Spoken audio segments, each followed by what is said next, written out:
Warning. This program is intended for adults only. What you're about to listen to contains explicit language, sexual topics, and don't be surprised if you get wet. You've just tuned in to PooseBoss with your host, Victoria Lynn. What's up, guys? It's your girl, Victoria Lynn, and you've just tuned into another episode of PooseBoss. And if you forgot what PooseBoss is, we sit here and we discuss sex, dating, and all things pussy. Don't worry, I'm going to bring back the pussy real hard soon. That's right. A lot of people, you might have forgot that this show is all about pussy, but don't worry. We're coming back. Shark Week's a-coming. That's so weird. Anyways, welcome back, guys. This week's topic, drag queens. I'm super excited we actually did this. This was kind of fucking random because the truth is I don't know really shit about drag. Like, besides for going to a drag show and seeing them perform, I've really never taken the time to really learn the history behind drag or even sit down and really talk to somebody and learn what drag is. And this week I did. So I'm excited for you guys to hear the interviews because the interviews are all so individual and different. I'm really, really excited for them. But if you don't know what drag is or who a drag queen is, I am here to tell you that it is not as simple as you may think. Though many people may think that drag queens are men who dress up in women clothes and perform, that is true. But however, I learned this week that drag actually really has no gender in a sense bound. So a drag queen could be also a woman dressed up in drag and just performing. And a drag queen can also be a straight man in drag performing, or it could be a gay man, or it could be a lesbian. So really, when it comes down to your sexuality and gender, drag does not matter. It just is, who are you portraying? So as a drag queen, you would be portraying a woman. I found it very interesting. I was actually really taken back when Sarah first brought this topic to me because I was like, how the fuck am I going to speak on this? Like, what experience do I have?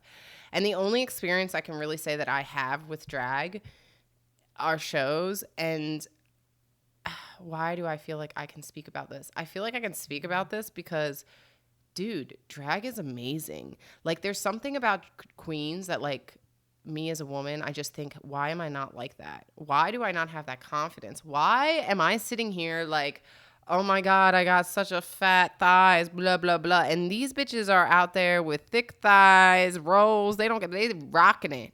I've seen some not the smallest drag queens, and they rock that shit. Kind of like Lizzo.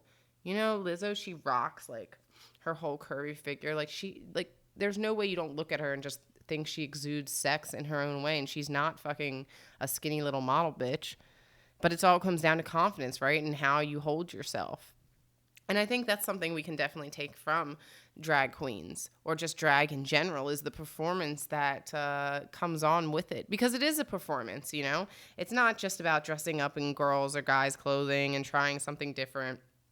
It's about the whole show, from the makeup to the hair to the clothes to the song you pick to the dance. If you dance, I mean, some people, they do a lot of different things. And it's not burlesque because it's not necessarily always nudity, which burlesque usually common has a lot of nudity in it, versus drag. I mean, they're usually pretty clothed unless they want to take it that far, which they can, because it's their performance.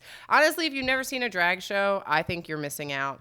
You are missing the fuck out. Last time I was at a drag show, actually, I think is the drag bingo what brought this whole week about? Was it drag bingo? Because I was at drag bingo with Maybe. And I had seen her. My friend said, you need to get her on the show. And I approached her, and I think that's how we got this whole drag queen. I was like, well, I gotta interview Maybe. Look out for this interview, actually. It's going to be coming out this week from Maybe a Girl is her drag name. And she is amazing. She is actually running for Congress. She's currently a Silver Lake representative. So that's really cool. I hope this representative is the right term. Listen to the podcast. She will say correctly. I probably fucked it up knowing myself, but I'm so excited. Let's get into this drag then.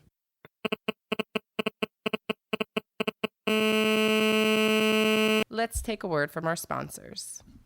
Boys and girls clothes, girls and boys clothes, women and men's clothes, men and women's clothes, gender fluid in clothes, non-binary in clothes, in clothes.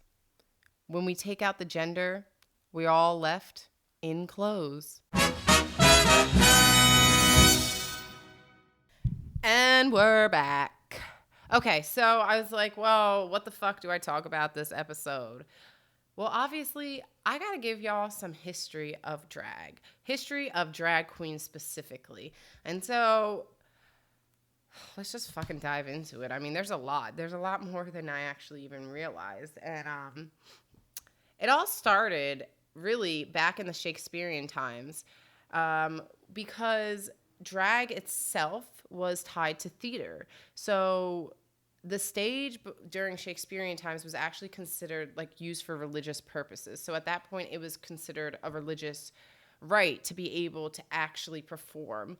And as women, we did not have the religious right to perform. So because of that, the men would play our female roles. So these men would then dress up in what or at least what historians believe, the term drag was originated when the men would dress up in these female parts and they would discuss how their costume dresses would drag across the floor. So that's how the word drag came about. They were like pissed off because, I mean, if you've ever seen, like, go look at like, oh shit, I'm going to say the era wrong. What is Shakespearean? 18th century? I don't know. Uh-oh, my father would be fucking slapping the shit out of me right now. I should know this, but it's been a long time since I've actually read some Shakespeare. I think it's even farther, right? They're going to be like, you dumbass. But anyways, yeah, so I'm a dumbass. I can't remember what century it is, but, 17th century. And that's what it is, 17th century. I said 18th. I was close. I was 1 century off. But at least I figured it out at the end here, 17th century.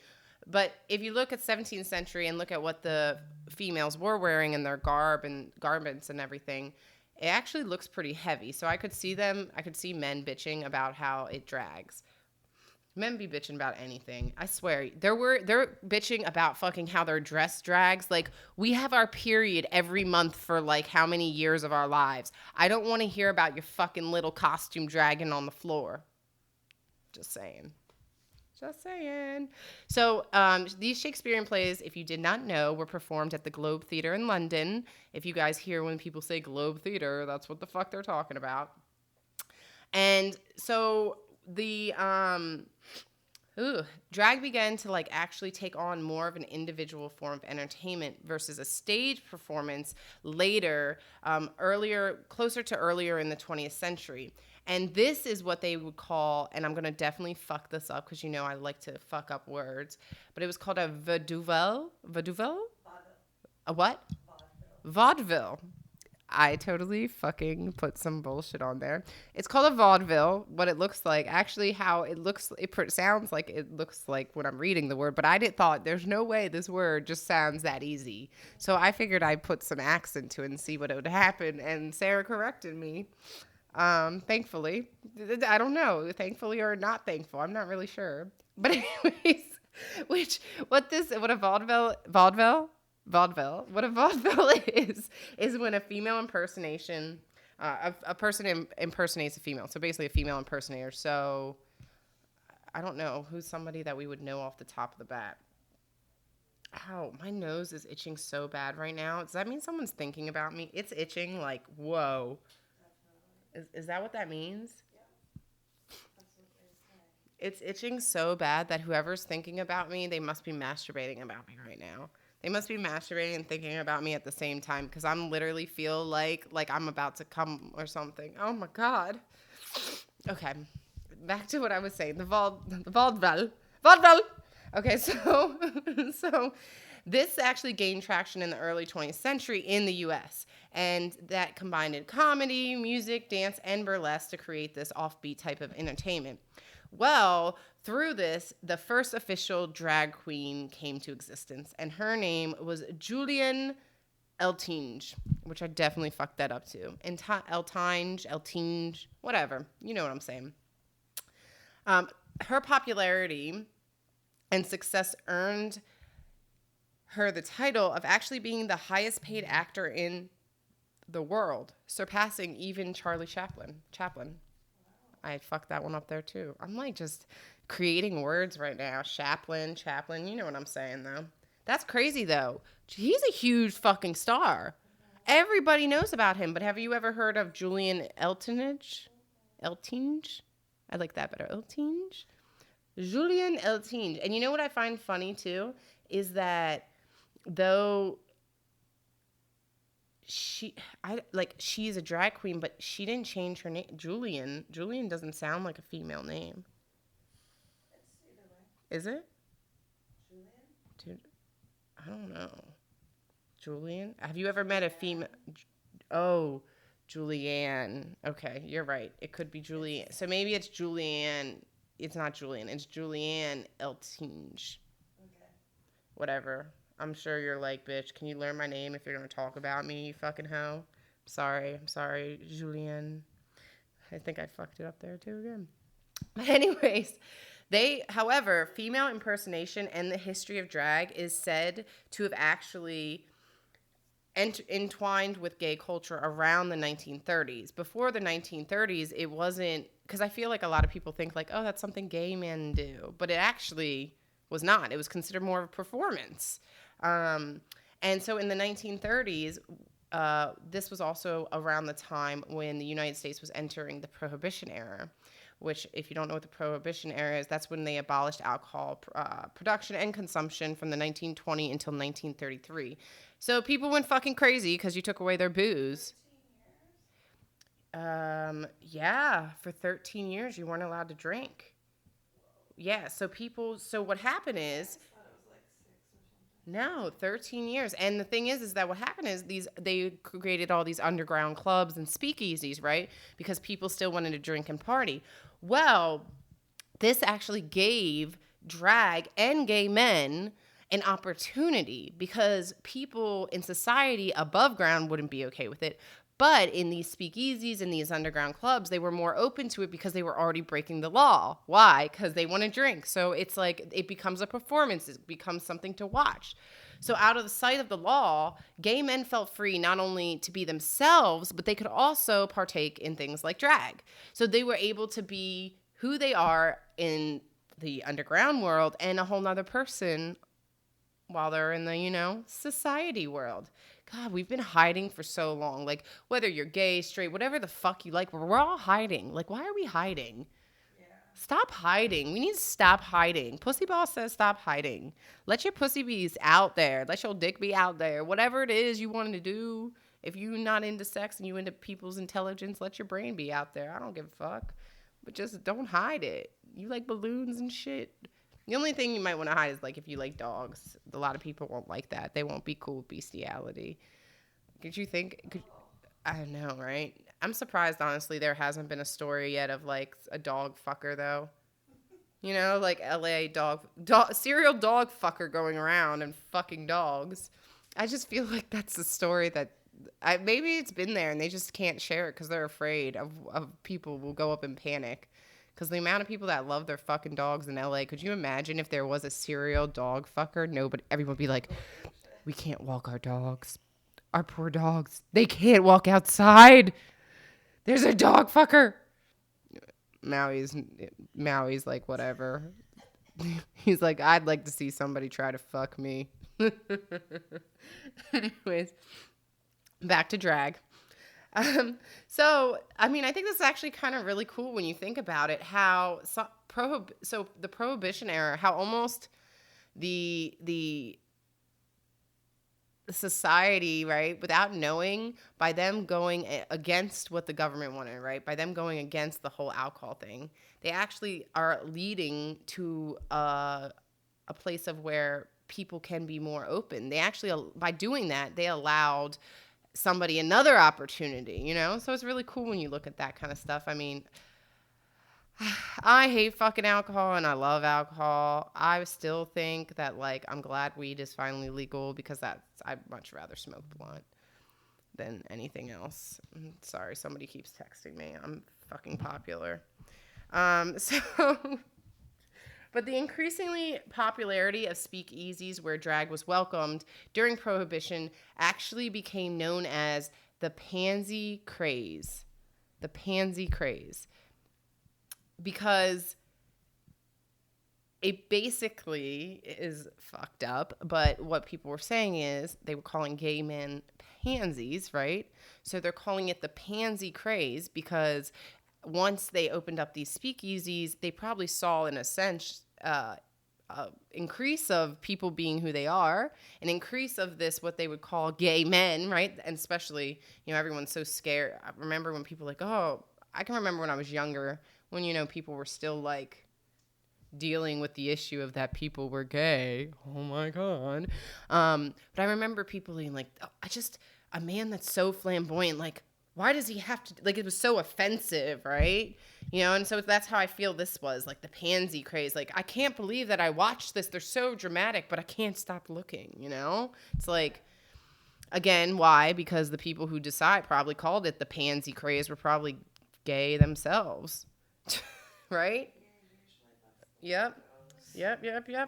But even after the Prohibition ended, the gay bars that featured drag during this time actually continued to operate into the 1950s and 1960s. So what's great about this is that as Prohibition ended, there was still this community that was strong enough to continue through I guess, something that could have, in a sense, shut them down, because I guess they could have been like, no, we're not keeping you anymore. But that just also shows you how much people love drag and don't talk about it, right? Because we don't keep doing things unless they're making us money, right? So if in the 1950s and 60s they kept doing drag, it was because during the Prohibition era, people were coming out not just to drink. They were also coming out to watch a show and enjoy it and maybe get turned on a little bit, but they just didn't want to tell nobody. I'm sure there's some men. Well, Indica Sativa, you got to listen to her interview. It's great. She was telling me that when she's a boy, she gets hit on. But when she is Indica Sativa, she says men are crazy. And they ask her, like, wow, like, you look great for a girl. Or you really look like a girl. She was like, yeah, bitch, that's the point. But she tells me, she's like, yo, men are undercover, like, the biggest hoes. Like, they are just hoes. They hoes. I like to hoda hoda. I like to hoda hoda. Who's the hoda? I don't know. I made that up. I don't even know what a hoda is. You the hoda, bitch. That's what I'm going to start telling my man when I have him. You my hoda. You my little hoe. Maybe that's why. But maybe that's how we need to speak to men. Not, baby, I love you. Like, baby, you my little hoe. Go out there and be a little ho-ho. Then maybe it will fuck them up psychology-wise, and they'll be like, you know what? I'm not a hoe. I'm not going to be a hoe just because she tells me I'm a hoe. I'm going to be a good man because she keeps calling me a hoe. You think that'll work? It might. I'm going to start calling my men hoes. Yeah, reverse psychology. I'm going to be like, you're a fucking hoe. I fucking love you, hoe. So another interesting fact I found out, in 1966, a member of the, and I'm going to fuck this up again, Genovese crime family. Genovese? That sounds, Genovese. A Genovese is the crime family. I will fuck you and kill you. Oh, I said I will fuck you and kill you. I don't know why I said that. Wow, that was really aggressive, Victoria. You don't want to fuck with my Italian side because I guess I'll fuck you and kill you. So in 1966, they actually purchased the Stonewall in Manhattan's, oh my God, did you hear the little accent come out right there? In Manhattan's Greenwich Village, which, if you don't know about this, but there's actually a series of riots. This is actually considered a hub of gay culture and the epicenter. I can't fucking talk right now. My nose is itching so bad. It's like I need lotion or something. Like, Can you get it for me though? Because I'm recording right now and I can't. So I see. So Sarah's like, I'm sorry, I can't get it because my dog's laying on me, but I'm just recording a podcast. My nose, I'm literally thinking I'm taking off the first or 2 layers of my nose right now. Like, can you hear? Like, listen to me. Like, for all I know, you could probably hear me scratching into the mic. She still hasn't gotten up. She still does not give a fuck that my nose is burning. She's like, my dog is sleeping. Maui. Can we have a joint conversation here? I know you're tired. He got one eye open when I closed. He's like, bitch, why you just waking me up right now? Maui, my nose is itching, dog. You really can't keep your eyes open right now? He's like, his little eyes. Oh, you gone? Oh, he went back to sleep, y'all. He was like, fuck you, bitch. I'm not worried about your nose. Sarah don't give a fuck about my nose. I'm trying to talk about Stonewall riots over here, and I'm itching my nose. It's cool. Hopefully I have a nose after this podcast. I'm not sure. Anyways, so the Stonewall riots, if you didn't know, were a series of spontaneous, violent demonstrations by members of the LGBT community against a police raid that began in the early morning hours of June 28th in 1969. Fuck. And that was like a really big turning point in gay culture. And Maui's now falling down. Oh, wait. Oh, Sarah might be getting me the lotion. Is this what's happening? Are you thinking? It's a slow process. Oh, it's a slow process. Okay. Thank God, guys, because my nose is like dying over here. Is it red yet? Can you see? It's red, right? I look like Rudolph the fucking Red-Nosed Reindeer. Yeah. You should have heard how she said no. It was like, no, of course not. You look great. But anyway, so during this time, during the riots, there actually was a queen, and her name was Flawless Sabrina. Flawless Sabrina actually, during the riots, they're trying to push back, she went around the U.S. and actually created a bunch of pageants for drag queens. And they arrested her, of course. And they arrested her countless times because she appeared in drag in public, including being a guest on talk shows. And all this was unheard of at the time. So she was really pushing the idea of being who she was, being drag, and also fighting for the rights of the LGBT community. LGBT. God, I swear my nose is bugging me so much. Oh, Sarah's These got. are my options. Okay, I just need the. This is the funniest. I have snout balm. Is it for dogs or is it for people? Wait, is this for dogs? I don't want to put dog balm on my. She handed me dog fucking balm. Lancome, which we know is a lie. What the fuck is this? Vanilla cream? This is cheap ass shit. No, it's actually from a male clinic in Minnesota. It's the best. A male clinic? The male clinic. Oh, I thought you meant a male clinic. I'm like, wait, is this where they use to masturbate with? Oh, God, my nose. Yeah, it's good shit. Sorry, guys. The truth is my nose is burning right now with this lotion. Oh, my eczema. Oh. I don't know what to do, guys. Okay. It hurts. It hurts so bad. Okay. I need to finish this episode, though. But it hurts. I think I need to smoke weed. Okay, so during this time, Flawless Sabrina was definitely an activist for the LGBT community. And the LGBT community basically became really strong in the uptown Manhattan, Harlem, and Washington Heights. And this was because of everything that was going on with the riots. And during this time, that's where they believe the drag ball culture was formed. So you know what a drag ball is, right? No? Oh, so a drag ball is like an ultimate like dance off. Like they just come and it's like a dance off. It's like a show off. It's like a huge show. It's amazing, and it's always underground. I've never actually been to one. Like, they're hard to find, actually. I know they do them, but I think you have to be pretty within, like, you know, because I even asked, like, some of the queens we had on this week, and they haven't been to them, but they know about them. They're more, I think, in more popular overseas, because as, you know, America, it's taken the U.S. a little bit more time to open up to this whole idea. versus overseas, London and all that. The drag has been like very popular for years. So in the early 1970s, that's when they created the drag ball culture. And drag then slowly started to fold into mainstream with gender-bending performances such as Tim Curry in Rocky Horror Picture Show, and also don't forget about David Bowie. Okay. So then in the 1980s, they saw it even more with drag when you actually looking at Boy George and Pete Burns. And then by the 1990s, that's when drag queens actually became more mainstream than ever. And that's when RuPaul Charles changed the history of drag. RuPaul, he was, so he actually got his start in the late 80s, early 90s in the New York club scene. He basically made himself a local celebrity. So he was like, I'm going to be famous. I'm going to make myself a local celebrity. So he became a local celebrity in New York City. And that foundation led him to nationwide success. And his success came from his hit single, Supermodel, Work, Cover Girl, Work. You know that? Yeah. In 1993.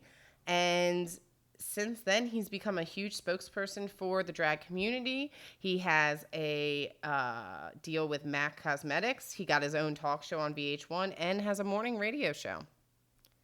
So RuPaul has done a lot for drag. Drag's come a long way, if you look at it. But it's very interesting because you have to listen to the interviews this week, because not everybody believes that RuPaul has done a lot for drag and that it actually has hurt drag. So I think it's interesting, now that we know a little bit about the history of drag, to hear what everyone's opinion is on it who actually sees themselves as a drag queen. That's all I got for you. Stay tuned for the tips coming your way.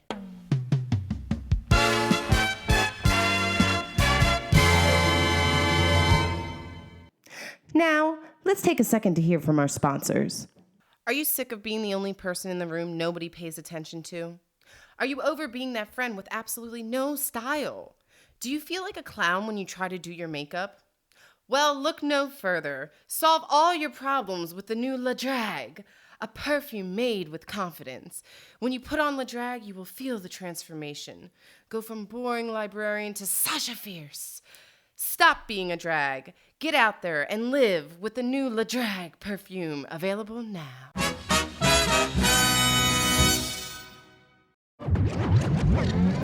It's that time. Turn up the volume, take notes, and get ready. Here are your PooseBoss tips of the day. And we're back. It's time for the tips. Yeah, so I was like, what tips are you going to give, bitch, about being a drag queen?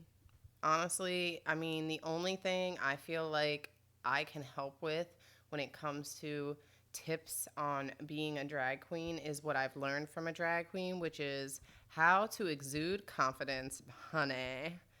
Because let's be honest, a drag queens be killing it. Like, I'm just always taken back by how much confidence and how sexy they are. Like, whoo, honey, yes. So, tip number 1, tell it like it is. No tea, no shade. Well, a little shade doesn't hurt nobody, because I like to have shade. We like to call it fun shade, but don't hold back. Be who you are. Tell it like it is.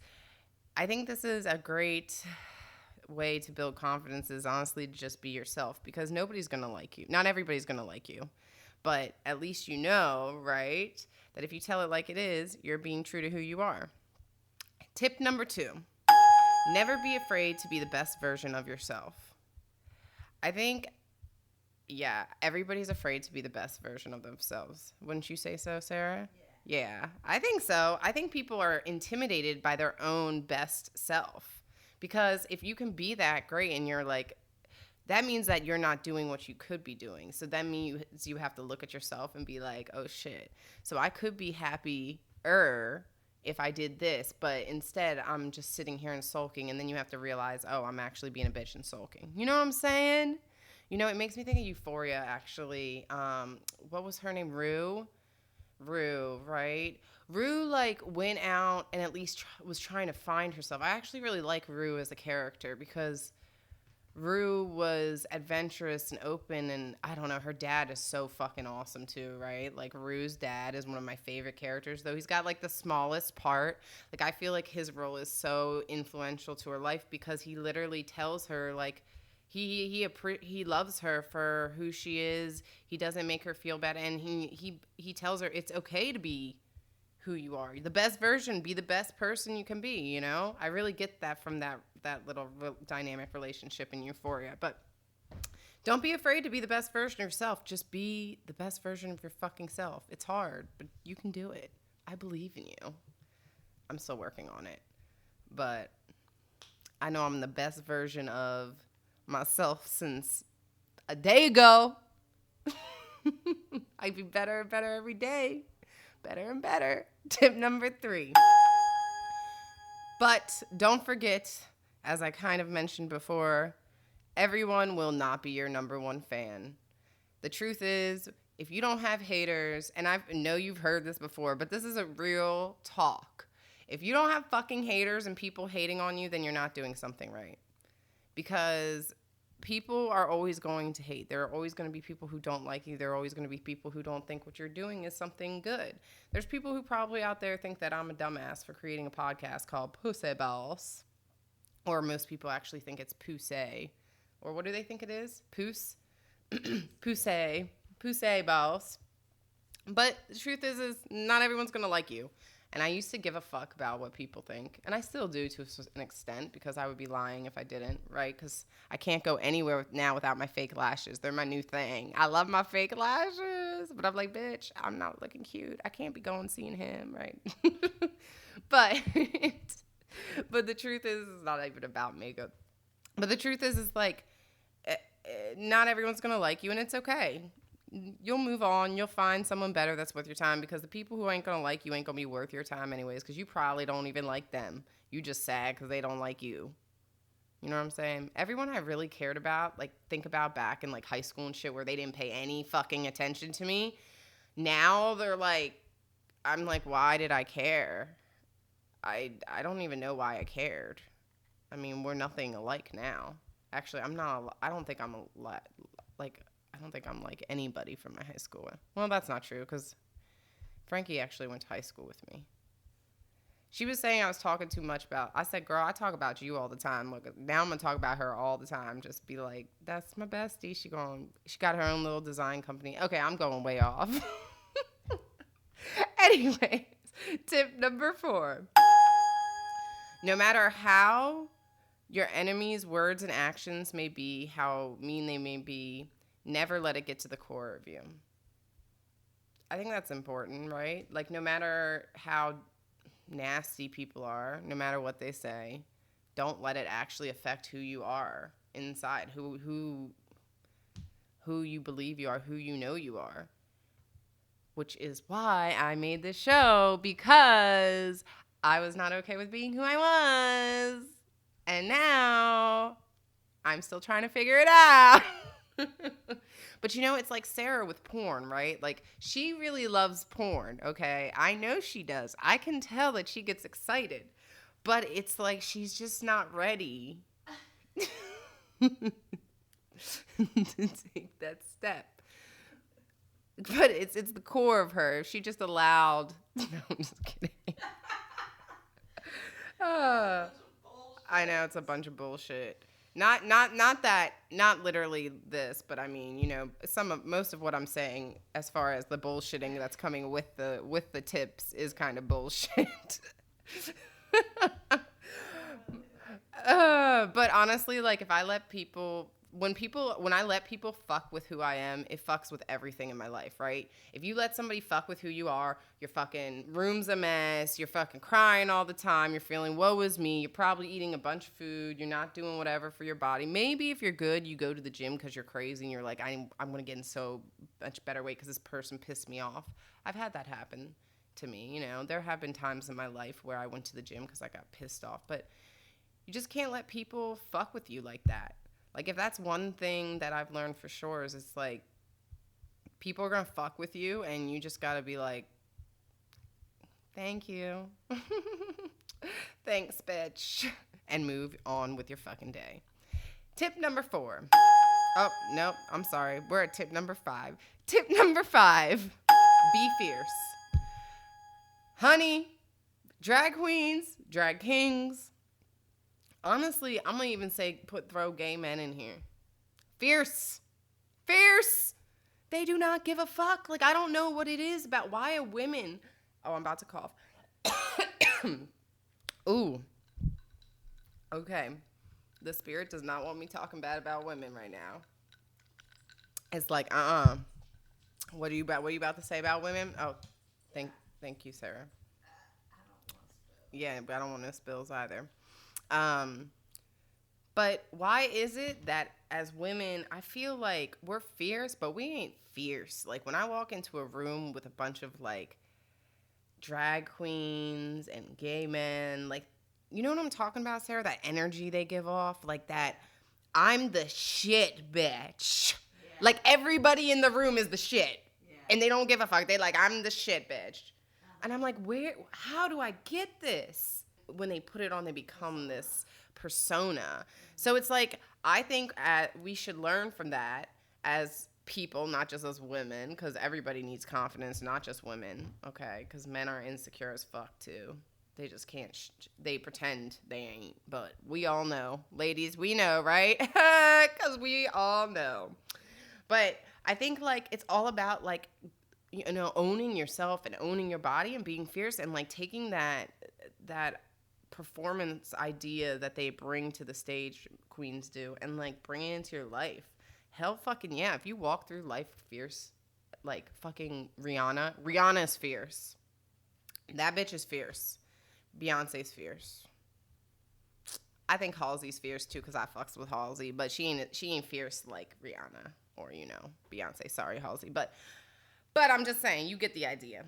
And tip number 6: if you can't love yourself, how the hell are you gonna have somebody else love you?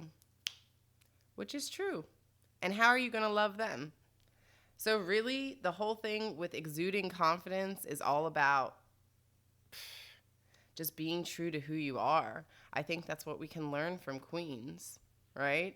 Is that they don't give a fuck what you think as far as, I mean, they give a fuck because they don't want to, well, we're all people, right?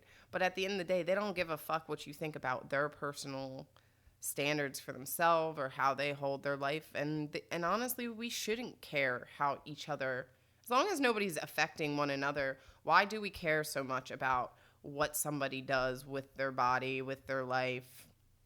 It doesn't bother me. Personally, I actually think it's cool that there's different types of people.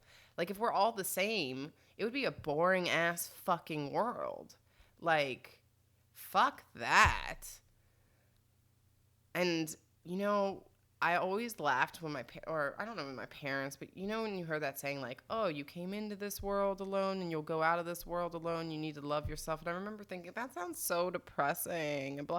But it is the fucking truth, right? So it's like, why are we so focused on pleasing everybody around us and not just pleasing ourselves? And that's what I think comes down to this whole week of queens and talking about how to really love yourself, because I think that's one thing we can take from the drag world is that people are able to embrace who they are and have a creative outlet and a positive outlet, and not a negative one. So yeah, those are my tips. That's it, bitch. It's that time. Time to unwind and release your thoughts. It's time to ask the pussy boss.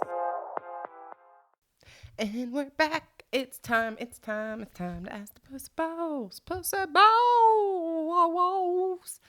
Yeah, I'm in that kind of mood, guys. It's when I don't smoke enough weed, I start to get a little weird because I literally only had a bowl. So that's like a morning, like, I don't know, vape pen. Anyways, it's time to ask the pussy boss. And the question I got this week, or the statement, shall I say, is, I've always wanted to try drag, but have always been scared because of what people think. I mean, we just went over this in the tips. But I will say, if you guys want to hear more about how to get through this fear of what people think, you should definitely listen to the interviews this week, because I think I learned a lot from everybody about how, I don't know, really, it sounds like people just were like done and sick and tired of people telling them they were wrong. So they were like, fuck it, I'm just going to do what I want. And maybe I'll do it to an extreme. I think that if you want to try drag, you should. Honestly, I'm thinking I should try drag. Like, I would be great at it. I always wanted to do burlesque, but drag would be like full on, and you get to impersonate. I would definitely be Britney Spears. My spirit animal is Britney Spears. I love Britney Spears. So it would have to be like either Lucky or I'm a Slave for You would be probably my two original choices. Though I do really love Sometimes I Run. Okay, I can't sing, so I do not want to sing on this podcast. But I'm just saying Britney would be my first choice. And then after Britney, who would be after Britney? Who would I impersonate if I could after Britney? I'm really thinking, but why is nobody standing? Cher. Fucking Cher. I would impersonate Cher. I mean, come on, right? Actually, I think I want to do Cher instead of Britney, because I'm not one that would normally do Cher, right? And do I look like Cher? No, not at all. But I would be a hot Cher. I'm pretty sure about it. Well, I got more hips than Cher, but I think Cher's cool with that. Cher don't care. But I really think, like, if you want to try drag, go do it.